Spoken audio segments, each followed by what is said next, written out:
اعوذ باللہ من الشیطان الرجیم بسم اللہ الرحمن الرحیم۔ آج ہمارا موضوع ہے کہ حیض والی جو عورت ہے وہ حیض کے دنوں میں اس کے لیے کون کون سی چیزیں حرام ہیں۔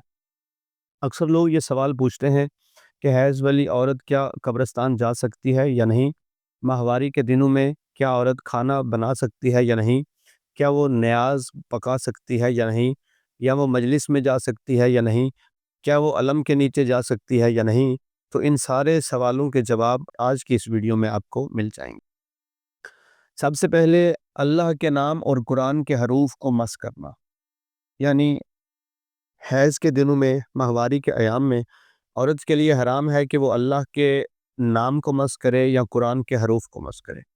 یعنی اللہ کا نام اگر کسی چیز پر لکھا ہے، کسی لاکٹ پر لکھا ہے، کسی کتاب پر لکھا ہے یا کسی دیوار پر لکھا ہے، تو آپ اس کو بدن کا کوئی بھی حصہ مس نہ کریں، یہ حرام ہے۔ لیکن اگر اس کے اوپر کوئی پلاسٹک شیٹ ہے، اس کے اوپر شیشہ ہے، اگر وہ فون میں ہے، کسی چیز کے نیچے ہے، تو پھر کوئی حرج نہیں، لیکن ڈائریکٹ آپ اسے مس نہیں کر سکتی۔ اسی طرح قرآن کے حروف، اگر قرآن فون میں آپ نے کھولا ہوا ہے یا قرآن کسی شیشے کے نیچے ہے، اوپر کوئی پلاسٹک شیٹ ہے یا کچھ بھی ایسا ہے جو چیز آپ کو روک رہی ہے قرآن کے حروف کے ساتھ مس کرنے سے، تو آپ وہاں ہاتھ لگا سکتی ہیں، لیکن آپ ڈائریکٹ قرآن کے جو حروف ہیں ان کو ہاتھ نہیں لگا سکتی۔ اور احتیاط یہ ہے کہ آپ ائمہ معصومین کے ناموں کو بھی مس نہ کریں۔ اس کے بعد مساجد اور معصومین کے حرموں میں ٹھہرنا، جو عام مساجد ہیں اور جو معصومین کے حرم ہے وہاں ٹھہرنا بھی عورت کے لیے ان دنوں میں حرام ہے۔ مسجد نبوی اور مسجد حرام سے گزرنا، مسجد نبوی اور مسجد حرام سے گزرنا بھی حرام ہے۔ جو دوسری مساجد ہے وہاں تو ٹھہرنا حرام ہے، لیکن مسجد نبوی اور مسجد حرام سے آپ گزر بھی نہیں سکتی، وہاں سے گزرنا بھی آپ کے لیے حرام ہے۔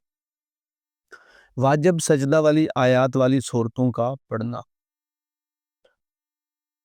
ایسی قرآن کی صورتیں کہ جن میں ایسی آیات آتی ہیں کہ جن کے سننے سے، پڑھنے سے سجدہ واجب ہو جاتا ہے، تو ایسی صورتوں کا ایک حرف بھی نہیں آپ پڑھ سکتی، ایسی صورتوں کا پڑھنا بھی آپ کے لیے حرام ہے۔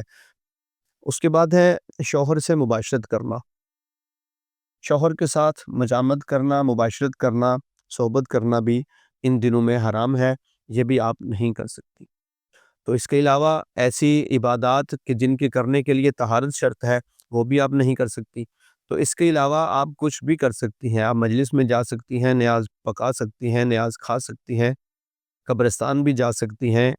تو اس کے علاوہ کچھ بھی آپ کے لیے حرام نہیں ہے۔ یہ وہ چیزیں ہیں جو عورت کے لیے حرام ہے ماہواری کے دنوں میں۔